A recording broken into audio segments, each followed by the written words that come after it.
वजह ये है कि कहा गया है चरकेतु चिकित्सते, तो चिकित्सा जो है चरक की बेहतर है और ऑलरेडी हम लोग काफ़ी ज़्यादा चरक की चिकित्सा को फॉलो भी करते हैं। लेकिन सबसे पहले चिकित्सा से पहले क्या है, उसके लक्षण है, पहली बात है। दूसरी बात, जो चिकित्सा वाला पार्ट है वो आप सारे लोग को पता है कि वो आपके आयुर्वेदिक चिकित्सक का काम है। तो अपने मन से चिकित्सा नहीं करेंगे, हाँ हमें पता होना चाहिए, क्योंकि अवेयरनेस के लिए सारी चीज़ें मैं स्टार्ट करी हूँ। लेकिन सेल्फ ट्रीटमेंट आप लोग नहीं करेंगे, ये मैं शुरू से कहती हूँ, क्योंकि जब भी सेल्फ ट्रीटमेंट करते हो तो वो नुकसान पहुँचाता है, ये आप हर किसी को अच्छे तरीके से पता है। तो मांस धातुगत ज्वर की अगर मैं बात करूं तो मांस धातुगत ज्वर के क्या लक्षण होते हैं, तो अंतर्दाह, सतृणमोह, सग्लानि, सृष्ट विटकता, दौर्गंध्यम, गात्र विक्षेपो, ज्वरे मांस स्थिति भवेत।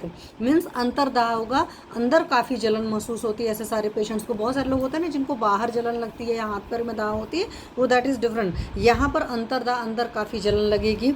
सतृणमोह मतलब वहाँ पर क्या होगा, प्यास के साथ बेहोशी आएगी। तो कई सारे लोग को इस तरह के साइन सिम्टम होते हैं। हालांकि ये चीज़ें ऐसा नहीं कि बहुत जनरल कंडीशंस में दिखती हैं, बट इस तरह की कंडीशंस होती है। सग्लानि मतलब हर्षय हो जाता है, सिंपल सा लैंग्वेज समझिए कि एकदम बहुत दुखी रहेगा इंसान।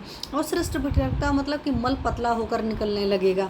साथ में दौर्गंध्य होगा, काफ़ी ज़्यादा स्मेल वगैरह आएगी, जो पसीना वगैरह निकल रहा है। और गात्र विक्षेप, हाथ पैर फटकता है। तो कई बार आप बच्चों को देखते हैं कि बच्चों को भी इस तरह के बुखार होते हैं, जहाँ पर इस तरह की तकलीफ होती है। और कई बार बड़ों को भी इस तरीके से बुखार होते हैं। तो इस तरीके से अगर लक्षण आपको नज़र आ रहा है तो ये लक्षण आपके मांस धातुगत ज्वर का है। तो ये बहुत अच्छे तरीके से आपको पता होना चाहिए।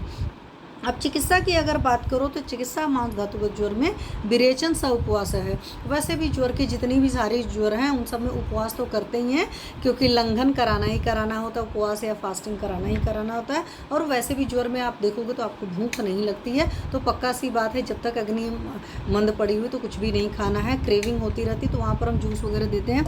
शिवम गोयल जी,